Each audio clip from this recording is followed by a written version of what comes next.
On this episode of Florida Roadside Attractions and Abandoned Places, we begin in Glades County, just west of Lake Okeechobee. It is currently 79 degrees here in South Florida on this Saturday, February the 15th. I am so excited. I've got some special plans today. And I just pulled off of Highway 27, came off the road, I spotted something. We're near Palmdale, Florida.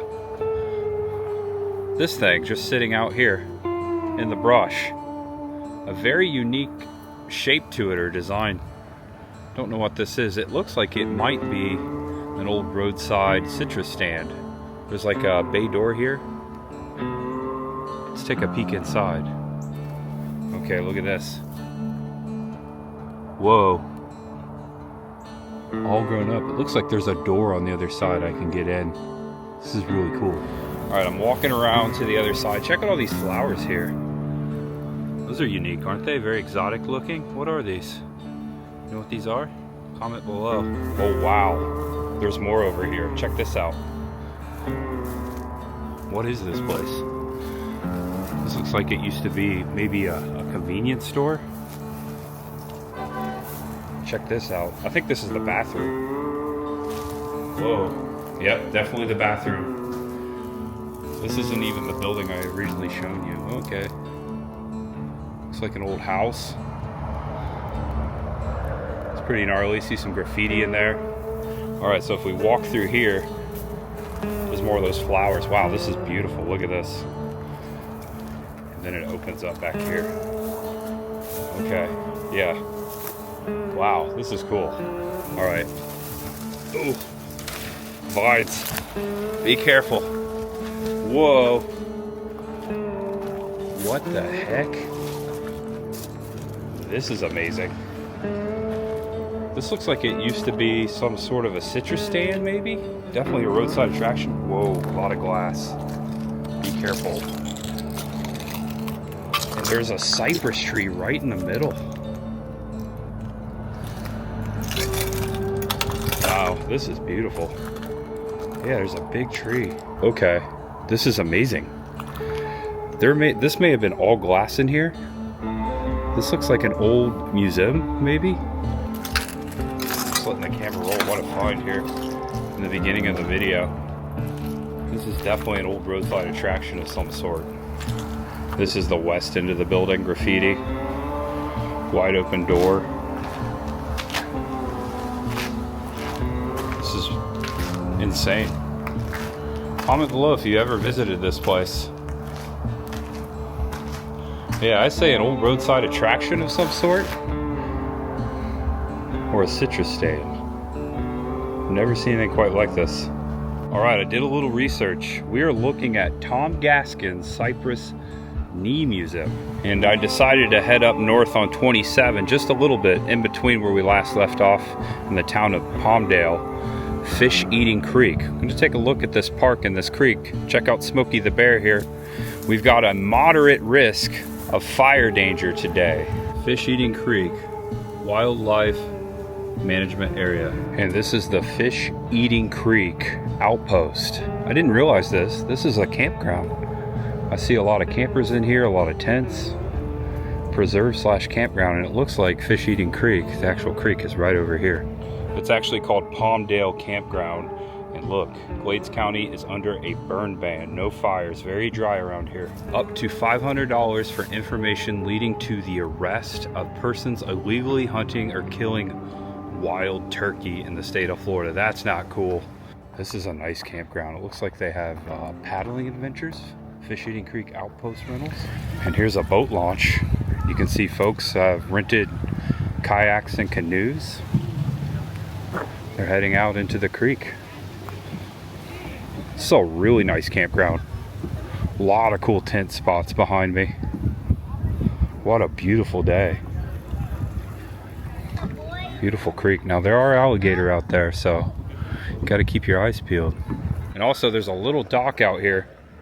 You can fish, also launch boats off of. You can see people are going out into Fishwater Creek right now in their boats or kayak. This is a beautiful spot. Wow. It's a good spot to officially begin the video. Welcome back to Florida Roadside Attractions and Abandoned Places.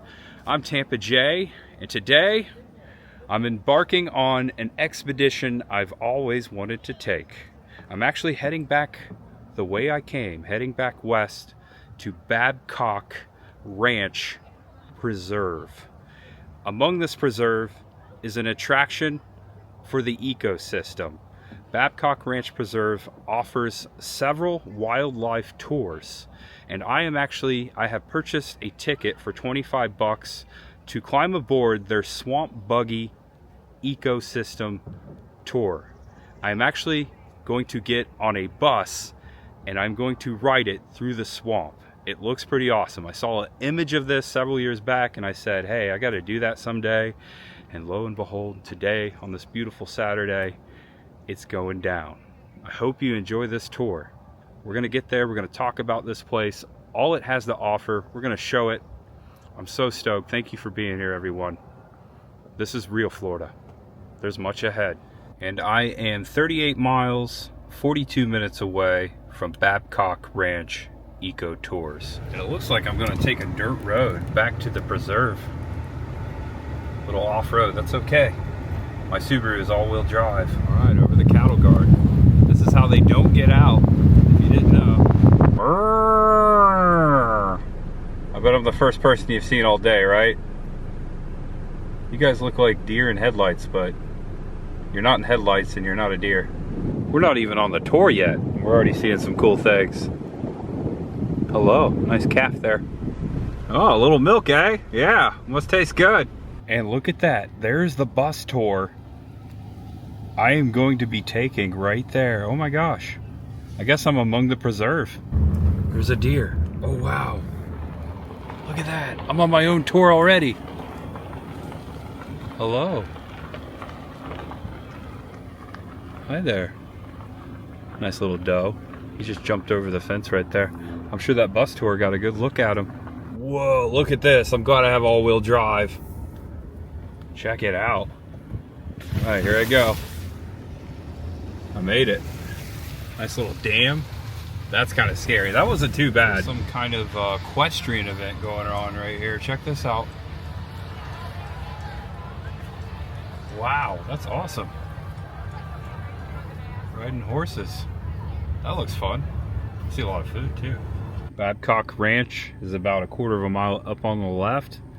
Taking a ride at the fork in the road here. Here's part of the old cattle ranch. Just left behind abandoned buildings here on the corner. Just wanted to show you what's going on here. Back on a dirt road. All right, now on foot, I wanted to show you something. I'm among the driveway before the parking lot. There is a giant ball of rolled barbed wire here. Just randomly sitting here. Oh my gosh, yeah, it's real. That thing is huge. This is sitting just before the bus. Right here. Yeah, I'm not so sure. I may have came in the back way because there's a do not enter sign there and there's a stop sign there. So I may have to go out and go around. This is how Google Maps routed me. I think I'm coming into the backside. Oh no, wait. I think I'm good. This is awesome. I love how it's all like cut out. Okay, so I definitely came in the wrong way. We can blame Google Maps for that. Check this out. Giant parking lot here, a lot of cars. There are a lot of folks taking this tour today. We're walking up to what looks to be the main entrance. This is the driveway I should have came up. Now that is more towards Interstate 75, towards that entrance. So that's probably where you'll come. Because I was coming from the east, the Okeechobee area, it routed me this way. And we got to see behind the scenes over there. Got to see the big ball of barbed wire. Visitor area entrance. Here we go. Got a little gator over here welcoming us. It says, warning, under Florida law, an agritourism operator is not liable for injury or death, so I'm sure we're gonna have to sign some kind of a waiver. He's a cool gator, isn't he? I like his little red tongue. I hope we see you today, the real you. And I purchased my tickets online. There were several time slots. I will put a link in the description below for the website. So if you like what you see out here and you want to come take the tour, just click on that and buy your tickets. Check out the schedule and all of that. Welcome. Please check in at the gift shop. I like the horsey. Okay, a lot of things going on right here. I found the gift shop. It's right there. Got to go in there to register. Over there through the trees I can see the bus. That's where we're going to load. There is other tours you can take out here. There's also a walking tour and a horseback riding tour. That's pretty awesome. Most places they say don't feed the birds. Here they're encouraging it. Check this out. Old piece of farm equipment. Looks like an old plow. This is Lulu. Wow. Now this is taxidermy, but Lulu was a real cow, and she is a 3-horned cow. Isn't that crazy? She's got a horn coming right out of her forehead. Ooh, it's kind of creepy, isn't it? Here's a photograph of Lulu, or Louisville Babcock. This is taken back in 1991. She was born January 17, 1967, died September 30th, 1991. Born into humble beginnings of the Babcock Ranch, Miss Lulu, as she was called, soon stunned the cow world when she began to grow a 3rd horn. She's also known as the Tricera cow, for obvious reasons. Wow, Tricera cow. So I am 45 minutes early. They said to get here 15 minutes early. Before I go in and check in, check this out. It's the second museum of the day. I like that they have like a jackalope skull up there or something. This is neat. Oh wow, look at this. That's spooky. A lot of skulls. Ooh my gosh, look at that bear trap. That is gigantic. I'm assuming that's a bear trap. It's pretty big. Wow, score. This is a roadside museum I have never heard of before. There's a lot of stuff to look at in here. Here's a photo of the Babcock Lumber Company. Wholesale lumber from Pittsburgh, Pennsylvania. Okay, so, alright, I'm starting to put it together. Hello, Mr. Babcock. And it appears I stumbled upon a filming location I did not know about. Who's ever seen Just 'Cause with Sean Connery and Lawrence Fishbourne? It looks like they filmed some of this movie out here. Here's some set photos. Yeah, here we go. Lights, camera, action. Film crew stars get to work on Just 'Cause. This area will be swamped with stars including Sean Connery for the next 5 weeks, and a large part of Babcock Ranch. Also in that movie, Ed Harris. In June 1994, Warner Brothers Movie Studio filmed a portion of the movie Just 'Cause on the Babcock Ranch. This hunting blind was built on 2 trailers inside the Telegraph Cypress Swamp, that's where we're going today, utilizing a crew of 12 men in 3 days of construction.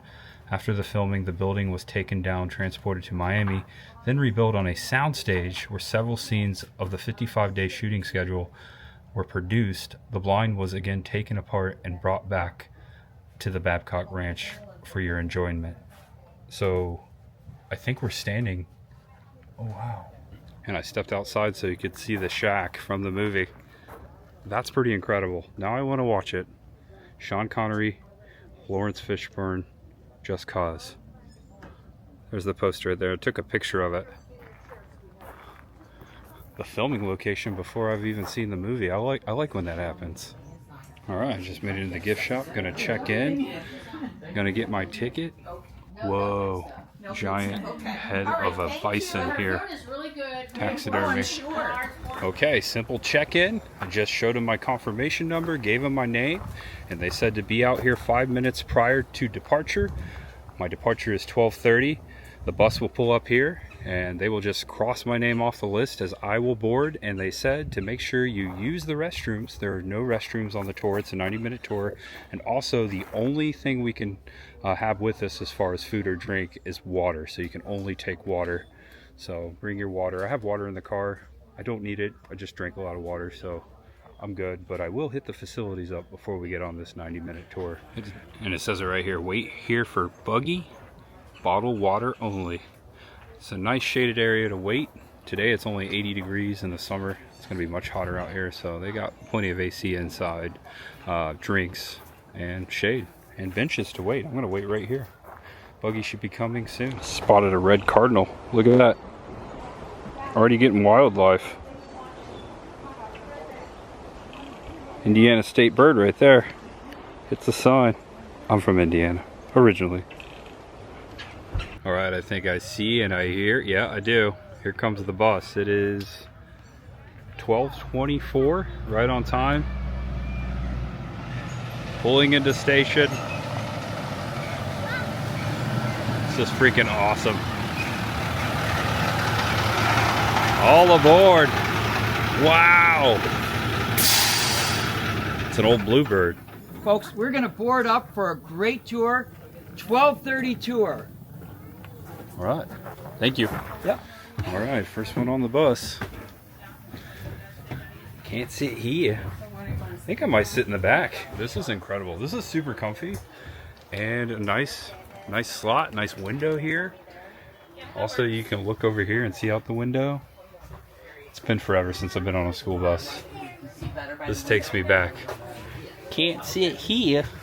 Yeah, of course I'm thinking of Forrest Gump. Wheels on the bus go round and round. And it's a full bus. Almost every seat has been taken. Except for that one. Babcock Ranch Tours, we're going to have an awesome tour out here. If you got to see wildlife that's natural to this environment, you will. They're all over the place. Wild hogs and sandhill crane, wild turkey, and it's mating season for the turkey, so you probably see the males out there strutting and showing off to the girls. If you want to see gators, we have them. Lots of them. We have a really interesting breed of cattle known as the Florida cracker cattle. And you'll see them because they do come right up to the buggy. Here, just a couple of rules. I don't have a lot of rules. I want to have fun, and we will. If you have a question, my name is Roger. Don't hesitate to ask on our tour. But a couple things. One, when those Florida crackers come up, the cattle, we don't reach out and touch them. They're wild. It's like a wild cow out there. They're no less wild than a wild hog is. But they won't hurt us like a wild hog would. They'll come up and they're very nice. They stick their head right in that door and things like that. So the other two are we don't smoke, all right? And the third, I never said this before, we don't drink either. I found 2 little bottles, empty ones. Yeah, they're about that big. I didn't think I was that bad. Backing up. It's obvious. We would love to change it from a 90-minute tour to a 3-hour tour, but then remember what happened on the last 3 hours. 3-hour tour. Oh, this is incredible. The SS Minnow. The USS Minnow. Now, folks, I do a lot of back in the day. You'll know if you're back in the day like me, well then you'll know what I'm We got the perfect tour guide. Back in the day. Back in my day, Chris the Girl quote. Across Route 31, you have the Babcock Webb Wildlife Management Area. Now there's 3 separate properties, but back in 1914, when Edward Babcock bought the Crescent View Ranch, well, it included all of them. One giant piece of property, like 20 miles by 12. Oh.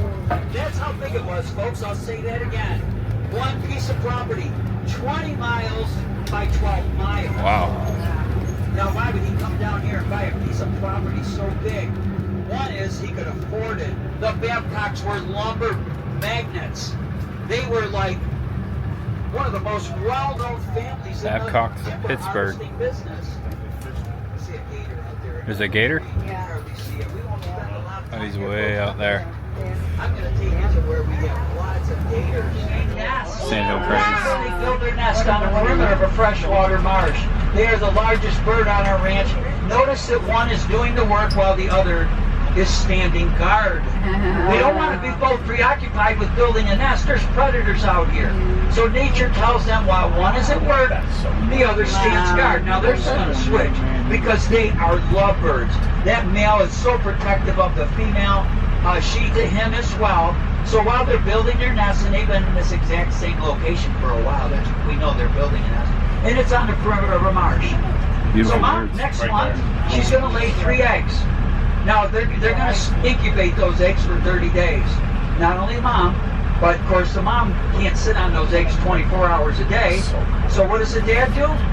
After she sits on them all night, first thing at daybreak, the dad, the wonderful dad there, comes over and he'll sit on the eggs for a couple hours and let the mom go out and forage for food. All right, we're in a new ecosystem. Out there in the marsh. Now, what lives out here? Wild hogs and snakes. Of course, Keeping my eyes peeled. and all kinds of birds will be out here. Mostly woodpeckers. Whoa! A pine flatwood is what it's called. Pine Now, flatwood. If you live down at the Babcock Ranch community, you know what I'm talking about. You know, they do controlled burns out here. A pine flatwood, folks, that's what this is. It's also known as a fire-based ecosystem. So you're going to see the trunks of the trees are charred, as if a fire had come through. Well, we do that on purpose. We actually start forest fires out here for all the right reasons. They're called prescribed burns or controlled burns because they are very controlled, but they are also very necessary. We got a hog, folks. Oh, we're at a hog? Lives out here. Oh, he's right here. So, hog. He's coming, he's coming. Check him out. Oh, look, I can't see. Oh, wait. Wow. This is a boar. Here. It's a wild hog. You're gonna see Hey, buddy. Oh, another one's coming. Oh, there's another one. Yeah. You're not just gonna see one. They're very social, so I bet we There's another, there's one right there. The family. Oh, wow. There's a bunch of them. Oh, my gosh. They know where to come to get the food. It is a feeding frenzy. That's funny. All right, folks, real quick, we're going to see so many hogs today, we won't be able to stop. Oh, look at the little piggies.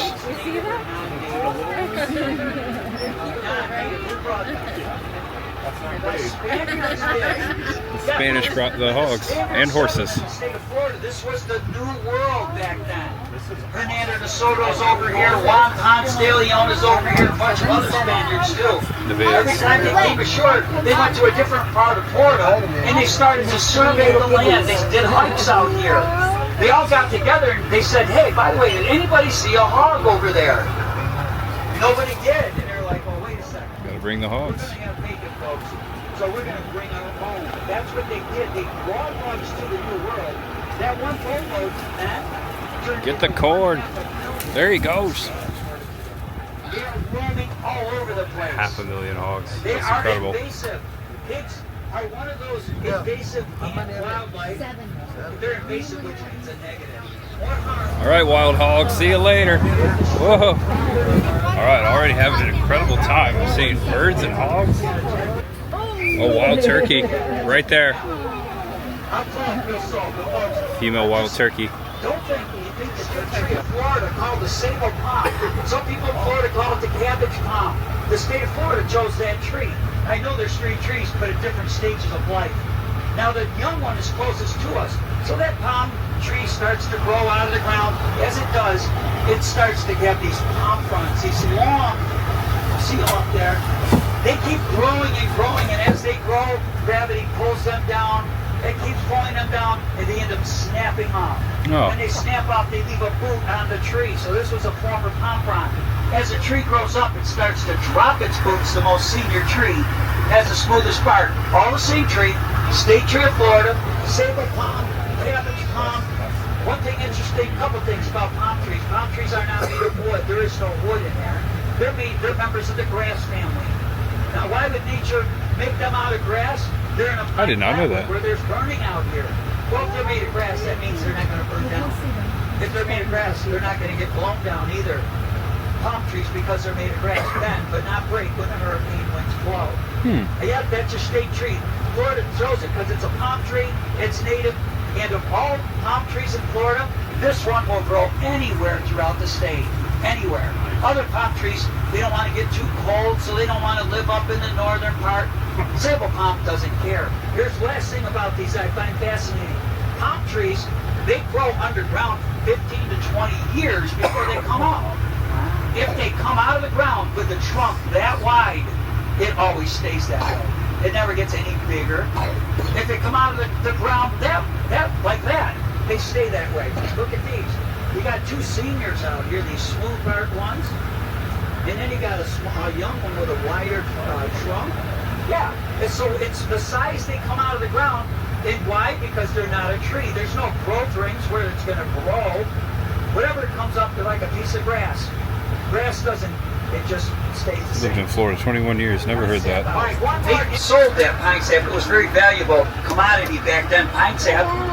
They were taking what they were known as a turpentine camp. Because not only does pine sap make turpentine, it also makes pitch and tar. They're both, all three products, they were heavily used back in the day. Pitch was like a glue. If you have built a wooden boat, or a wooden ship, or a wooden barrel, you put that paste in the crack there, it's very durable, long-lasting, and it keeps it leak-proof, watertight. Yeah, so the thick liquid that floated on the pitch, that thick paste, was tar.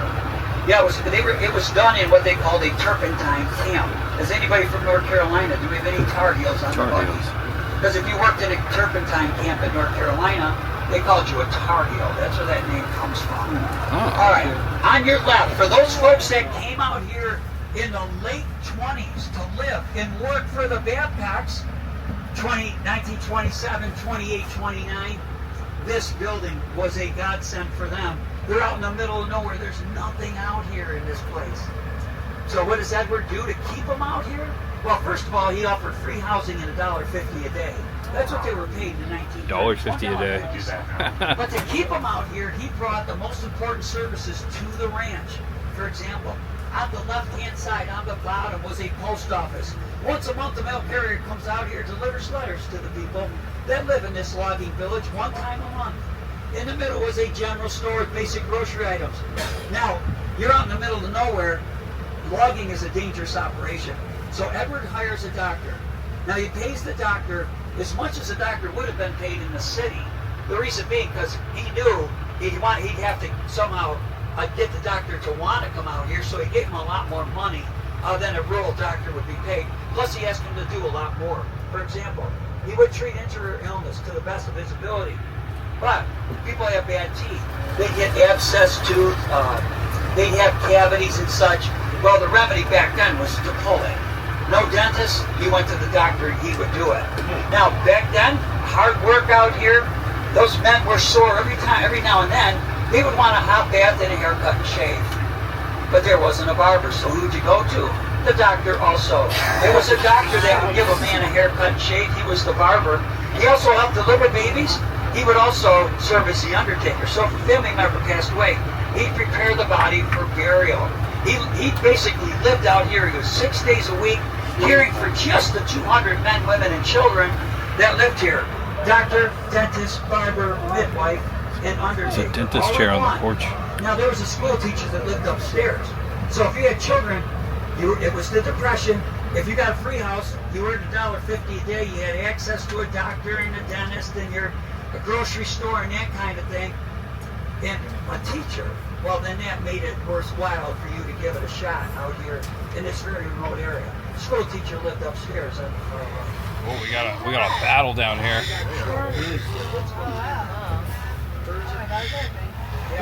Those two birds aren't having it.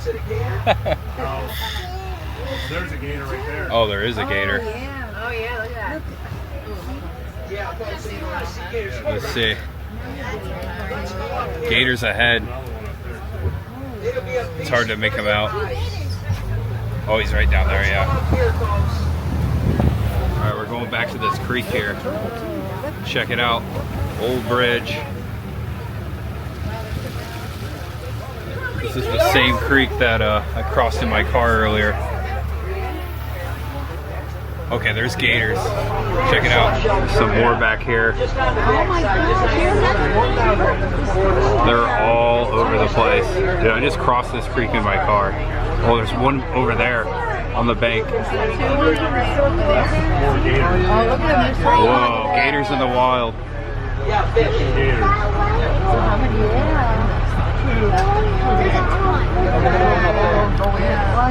Yeah, they're everywhere. See them? It's a really cool spot. Look at this.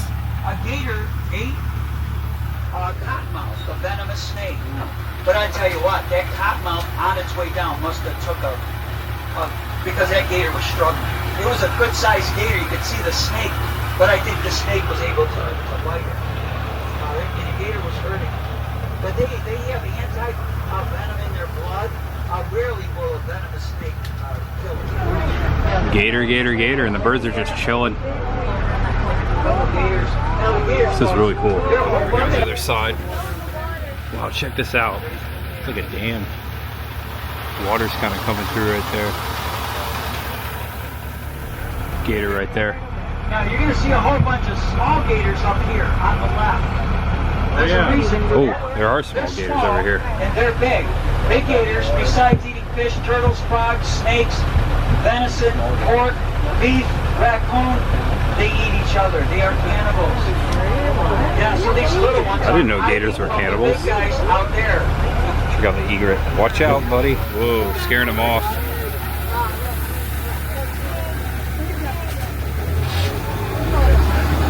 There they go. Bite your hand off. That's incredible. Alligators are always going to stay away from big gators. Unless it's their mom, they don't want to be near another big gator. See that?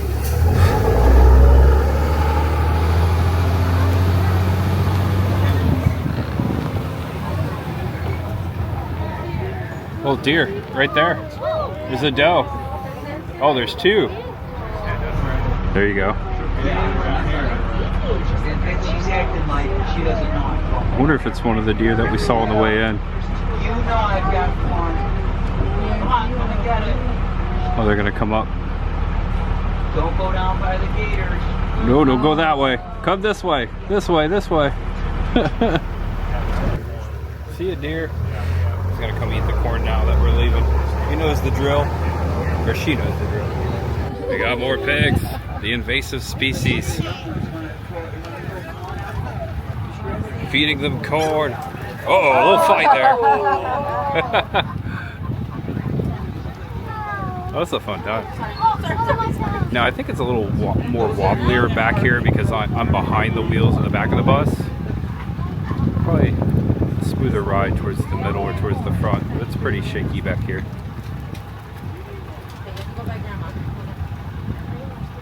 Yeah, he's handing out the food so we can throw it to him.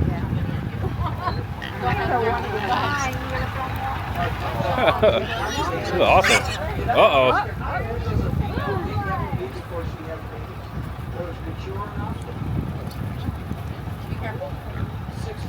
A lot of babies. Oh, here come turkeys. Oh, turkeys coming. Turkeys want some corn too. We got a whole Thanksgiving dinner out here. Ham and turkey. Alright, bye hogs. Bye turkeys. Watch out. It's a turkey trot. Corn. This is officially the best 25 bucks I've ever spent. We're not even halfway through.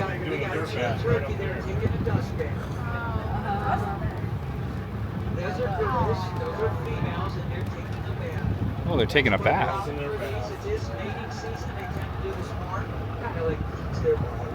It's a dirt bath. Huh, I didn't know that. Oh, meanwhile, hey guys. Sorry we missed you.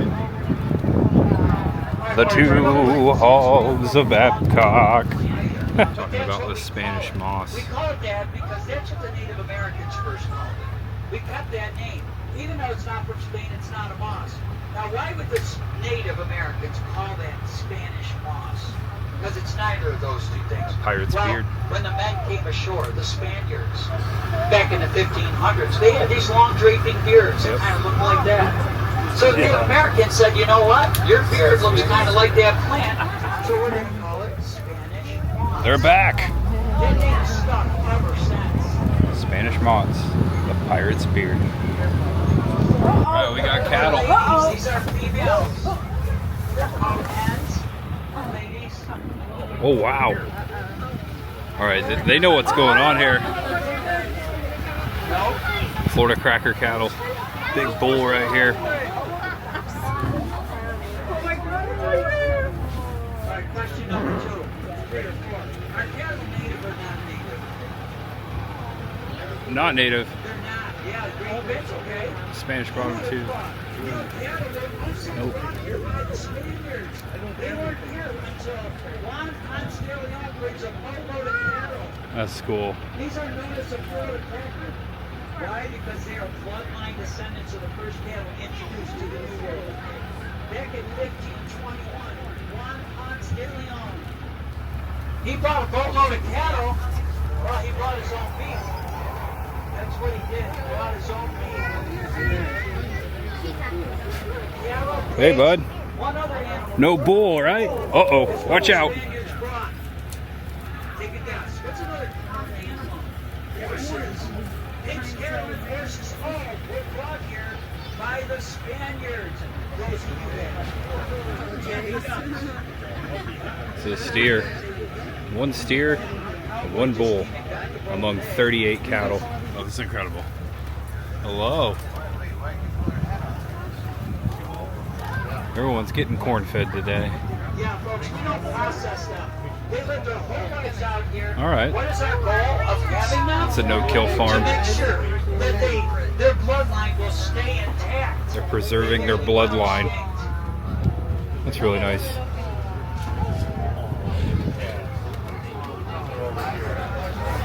Here are the calves. Oh my gosh. Okay, that's adorable.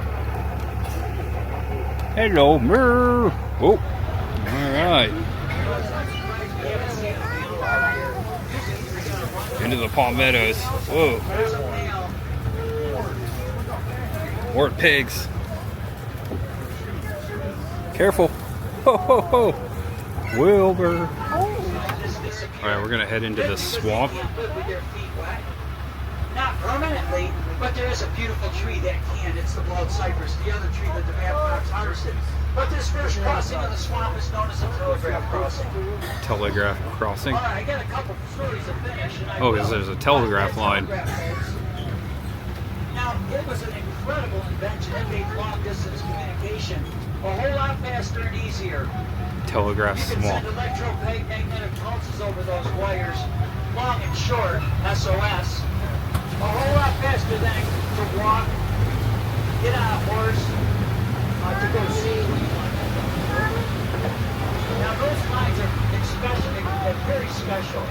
They're the original lines that were strung up there way back in the 1800s, before the Babcocks. Original telegraph lines. Now, It's the way name they work, Telegraph they Swamp. start somewhere, and they have to stay connected all the way to their destination.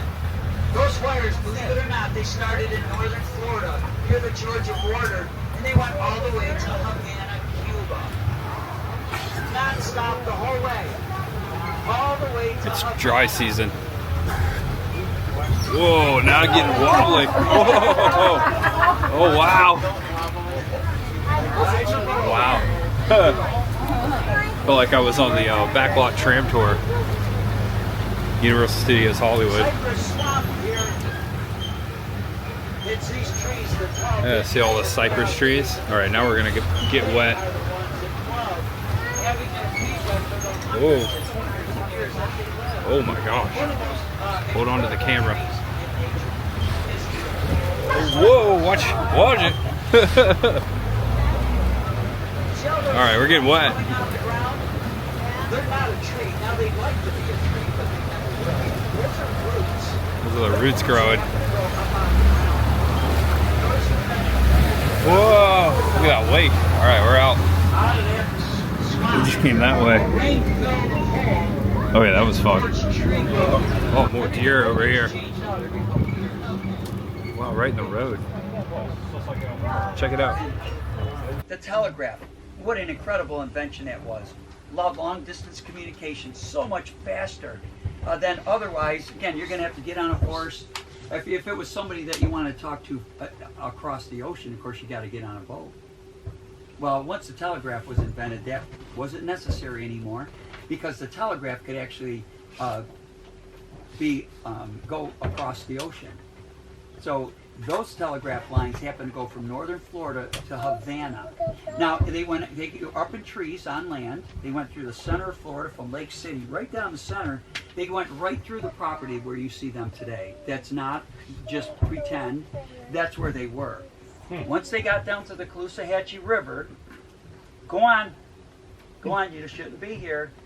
They went over to the Gulf of America. From the Gulf, once they got to the Gulf, they put weights on those wires and sunk them all the way to the bottom of the ocean. Wow. Wow. Yeah, and they still worked. So they send electromagnetic pulses, long and short, right? There's a certain sequence represent a letter.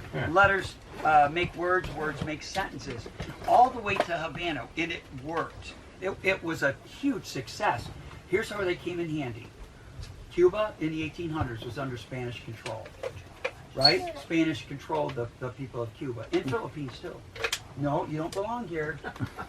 So I won't feed her here because it's a no feeding zone. But here's what happened.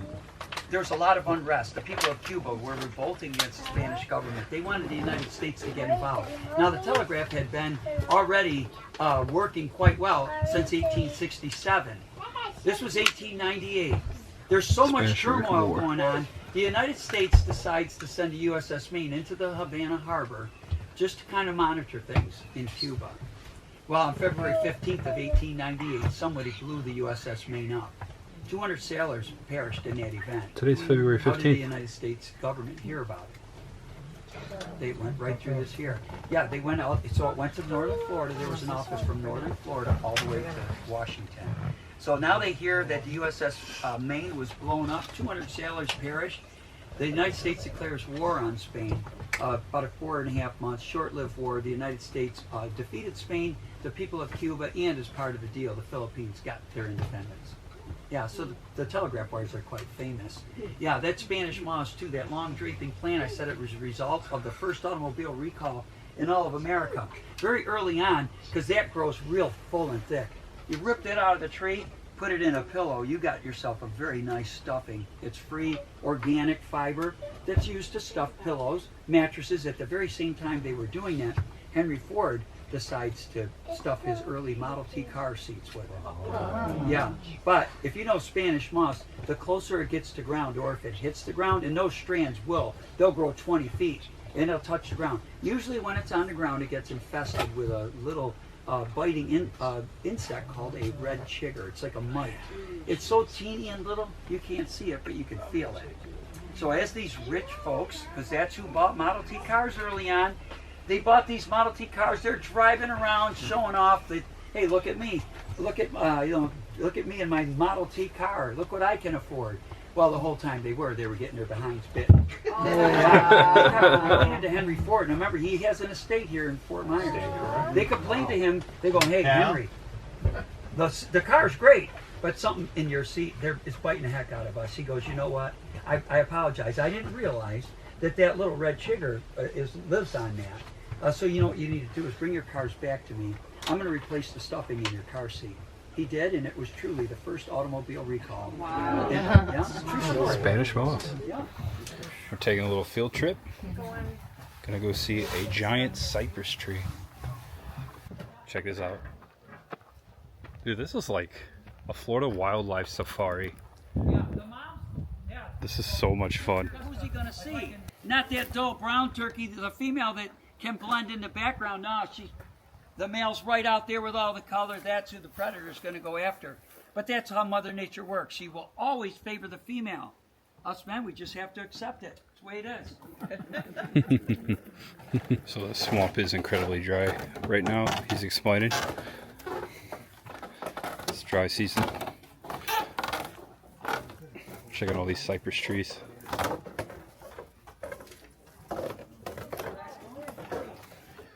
At the base of their trunk. Those are bald cypress. Again, one of nature's most incredible creations. Here's why. Well, the properties of their wood, but here's the thing. Let's start from the beginning. They're called bald cypress. You see all those copper needle-like? I call them leaves because they're deciduous trees, but they look like a needle. They drop all them at this time of year. That's where they get the name bald from. Bald cypress. Bald cypress are trees that grow in swamps where it's always wet. Now, it gets to be about 4.5 feet deep, but trust me, under the top of this ground, it's soaking wet mud underneath. These trees they require it. Notice they're not living out there by the buggy. It's too dry up there. Out here, they thrive. Notice there's no pine trees out here because they would rot away. They need drier ground. But here's the thing, bald cypress, I said they are hurricane wind resistant. Here's why. Bald cypress trees, even though they're planted in mud, nature built them so that they stay upright when the hurricane winds blow. Pine trees stand like this. They're straight up and down. They have a shallow root system. The wind blows and it pushes them right out of the ground. Bald cypress, she opened up their trunk like a stepladder. So now they stand like this. But under the ground, my fingertips are 35 feet away. The roots are growing under the ground. Then they grow up and back down and up and back down and up. When they come up out of the ground, they kind of want to be a tree, but they never will. These are called roots or knees. So these are knees. They do grow, but they're never going to be a tree. But they have to grow because the bigger the tree, the deeper the water, the bigger the knees have to be to keep that bigger tree well anchored in the ground, albeit mud, like hers. Look at that tree. She's 300 years old. See all the big branches that she Right has? here. Now, when the wind blows, she's more vulnerable to wind than the skinny ones with spindly branches. So what does nature do as she grows to keep giving her big, heavy, bulky knees so that when the winds blow, they're just going to hold these trees down in that mud and not let them blow over. I've been here for 3 hurricanes. We never lost a single bald cypress due to the wind. Yeah. Yeah, now if it's lightning, lightning wins. That tree over there that was chainsawed down, back in 2020, lightning struck that tree. So lightning wins Wow, like the against clock the tower. bald cypress, but not a hurricane. It's the bald cypress that can hold their ground, if you will. Yeah, the wood of a bald cypress, it's a mid-weight wood. It's water and rot resistant. It is known as the eternal wood. It never rots away. They uncovered a canoe that was buried a good 2 feet down in the mud. Dug it up. It's suspended from the ceiling in the gift shop. It still looks like a canoe today. Oh, let's check that out. And it goes back about 500 years. Wow. Still the same length it was when they first built it. Most likely Bald cypress Calusa. doesn't shrink or warp. It's an incredible wood. Here's a 300-year-old bald cypress tree.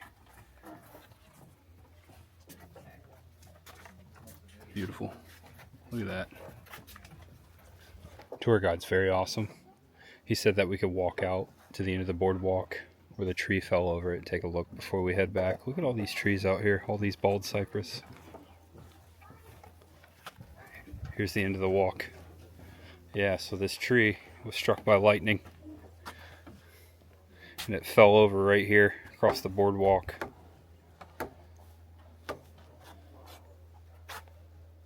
That's awesome.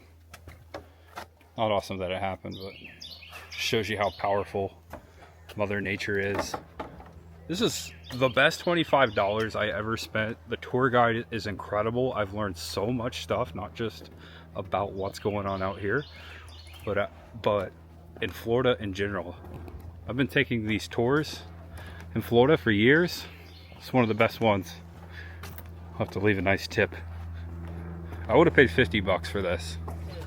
Gator wrestling is not an easy thing. There's a gator on the bus? All right, folks, here I go. Drum roll. Let me get this big guy out of here. Here he comes. Look at this massive alligator. Oh, he's little. It's bigger than my dog. Yeah, folks, this alligator I can wrestle. Little chomper. Hey, buddy. Come on. Yeah. Wow. There he is. So 5 fingers, 4 toes. I never realized that. Yeah. 3 claws. Only 3 claws, though, on there. Out of the 5 fingers, only 3 get a claw. Wow. And out of their 4 toes, only 3 get a claw. Cool. Hey there. Got a good shot of him. Thank you. Thank you. It was cool to pet the gator. He said the next stop will be Gator Bridge. Alligators ahead. And it is currently 1:45. At 2 o'clock will be 90 minutes, so we're getting close to the end. We're headed to Gator Bridge. The eastern diamondback and the dusky pygmy rattlesnake. Look at those are all wood storks right there, folks. That is a wood stork. Oh, cool. Some storks out in the pond. Oh, calf. Oops, scared him off. Whoa, watch out. That was cool. Cattle guard.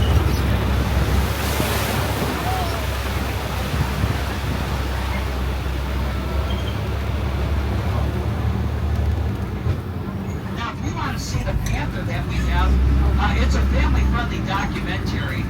You can watch it this afternoon if you want. It's called Path of the Panther. They come to Babcock Ranch, and part of that documentary is filmed right here on the property. Gators out here on the left, and if you look between the trees out here, you'll see gators on the right. Oh wow! That's why they call it Gator Bridge. A lot of gators right there. So gators down here on the left, and over on the right. Ooh. Oh, this is incredible. We're way up on this bridge. Go check out, there's a gator right there.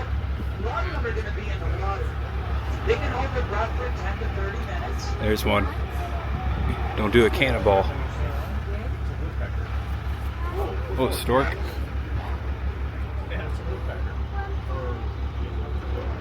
This is a cool spot.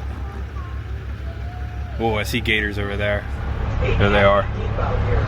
There's that beautiful great egret. Yeah, and these birds were so many gators. Now this is real Florida.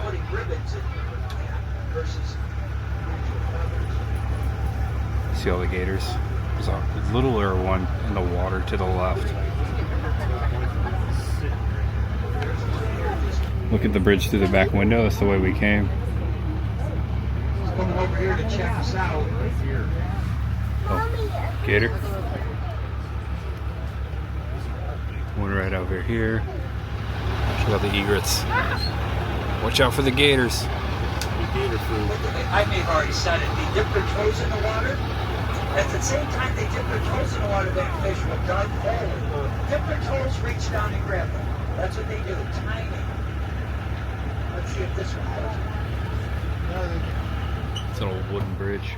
Alright, I got another movie for you. So watch Path of the Panther, but the next one is for the adults here. It's an R-rated Hollywood movie that hit the theaters in 1995. The name of that movie, Just Cause. Oh, he's talking about the movie. Listen to the stars in it, because it was filmed out here. It's a murder. It's about a murder that takes place in a swamp. Not all the movie, but a few scenes were. That movie, Just Cause, stars Lawrence Fishbourne, Sean Connery, Ed Harris, Blair Underwood, Kate Capshaw, and Scarlett Johansson. Oh, I didn't know Scarlett Johansson was in it. 1995, it is a Hollywood movie about a murder that takes place in the swamp. Now, if you watch that movie today, you're going to recognize scenes from your tour. Here's where. Right in the middle of the boardwalk, folks, that we were at. Right in the middle, where there was water. They built a hunting shack. Oh. They built a hunting shack in that movie. They filmed for 3 days. It was built on stilts, the hunting shack. And it's a major part of the movie. Once they were done filming, they donate that hunting shack to the Babcocks. It is now the museum at the visitor center today. So visit our museum, look at it from the outside. Really cool to get more on the filming location. That cabin was actually out by the boardwalk we just were at. And during filming, they actually took it apart and took it to Miami, put it inside a film studio, filmed the interior scenes of the cabin, and then they brought it back out here. So you got the hunting shack, it's our museum. I remember right this. in the middle of the boardwalk. You got this roadway, the former Gator Bridge. It shows This is where I drove. Came from that way. As we went through the different crossings of the swamp with the bald cypress in their knees, you'll see Sean Connery and Lawrence Fishbourne walking there. But towards the end of the movie, you can't miss this scene. It's too important. It sets the stage for the rest of it. In that movie, they don't know who the bad guy is. There are 2 bad guys. You know it's one or the other, but you're not quite sure which one. Sean Connery thinks it's one bad guy. Lawrence Fishbourne thinks it's a different bad guy. But what happens? One of the bad guys who didn't do it gives Lawrence Fishbourne a clue as to where the real bad guy hid the weapon, the one who committed the crime. It leads him to this intersection because where that palm tree is out there with the boots on it, in the middle, or right there where it is, it's the roadside. Highway 111, Everglades Highway 111. The guy kept telling him, look for the sign, look for the sign. Right there. So this is the way I came in. The cattle ranch is that way. He hid his weapon in a drain pipe. It's Hollywood, folks. That's how it works. Yeah, Movie magic. In a drain pipe. So Sean Connery crawls down the ditch right there. He looks at the Right here, pipe, Sean Connery. Lawrence Fishburne's up there. He's the sheriff. He goes, Sheriff, you know, you should be the one that actually gets the weapon. You're law enforcement. Look better if you get it. I gotta watch this movie. So Lawrence Fishburne crawls down. He looks in that drain pipe. He pulls a rag out inside. It's the murder weapon. It takes place right here in this ditch. Lawrence Fishbourne, Sean Connery, right there. Just cause. Now remember, it's Hollywood. So they're going to decorate it. Drain Put pipe. artificial vegetation. But that is the ditch. Great tour. Yeah, thank you. Roger. I want to thank Roger for the excellent tour. That was phenomenal. I'm going to give him a good tip. All right, waiting my turn to exit the bus. Incredible tour. That is my new favorite tour of all time. That was great. All right, so right when you exit, it smells delightful. They have the Gator Shack restaurant. Let's check this out. Oh wow, it smells great in here. All right, it smells great in here. Lots of picnic tables. They've got surf and turf. They've got gator bites. You can actually eat alligator in here. Today's special chicken tender melt with Swiss and American chips. That's going for 11 bucks. They've got burgers. They've got pork. They got salads, sandwiches, all kinds of sides. Also, they have kids meals. Although it smells really good in there, there's a lot of people eating. I'm gonna not eat the food here at the Gator Shack, no offense. I'm just not that hungry yet. This is an incredible roadside attraction that you don't want to miss the next time you come to Florida. We are 2 hours south of the Tampa Bay area. This is about a 2.5 to 3 hour drive from Orlando. Guys, best 25 bucks you'll ever spend, and it's cheaper for kids. I think it was like 22 or 23 for kids, younger kids, smaller kids, free. They have discounts for seniors and military. Check out the link in the description below. We're not done yet. Here's the cabin, the back side of the filming location from Just Cause. And then we're gonna look inside the gift shop, some more stuff. And I wanna see that canoe that they found out in the swamp that's hung up in the gift shop. He did confirm. Hello. All right, where's the, oh, there's the canoe right there. So that is the canoe that they found out in the swamp, buried in mud. Roger said it was a Calusa canoe. Yeah, it's incredibly old. That's really neat. Now, the Calusa were canal builders. They were actually the only Native American tribe in North America that were known to dredge canoe canals. So that comes from that era. That's really cool. They've got all kinds of t-shirts in here. Babcock Ranch Echo Tours. Make sure you check them out. Like this one with the gators on the tracks. There's some back here on the wall. Keep calm. It's just a gator. Tell that to some people. Darth Gator. Some bird shirts. I like this one. Babcock Ranch Eco Tours. The dung beetles. That's what I like. This one here. It's in the varsity lettering. Babcock Ranch Eco Tours since 1914. That's when the ranch began. I remember being a young kid and my grandpa coming back from Florida and bringing me one of these, the growing alligator. I remember placing it in my bathtub. It's incredible. I haven't seen one of these in a while. And what a hidden gem. An incredible time out here at Babcock Ranch. Come check them out. Again, link down there in the description. Cool to find Hollywood history out here. James Bond was out here. That's amazing. Yeah, check it out. All right, guys. Well, what a day. Thank you for joining me on another episode of Florida Roadside Attractions. and abandoned places. I hope you enjoyed this episode. If you want to see more episodes just like this one, please check out the Florida Roadside Attractions and Abandoned Places playlist on the main page of my YouTube channel, right over there on the channel. Also, if you're new here, feel free to subscribe. And if you're not new here, thanks for coming back, and thanks for watching all the way to the end. I've got a lot of plans before we get to March. Going to be doing some traveling the next 2 weekends, also finishing out this weekend with a couple more videos. I am so excited about what I'm doing tomorrow, so I'll see you guys there. Know you're awesome, know you're loved, and no matter who you are or what you're going through, just know that there's always much ahead for you, my friend. Talking to you. And there we are, back at the bus, and the giant ball of barbed wire. Come out and check them out. Tell them Tampa J sent you. Alright guys, I'll see you later. Bye-bye.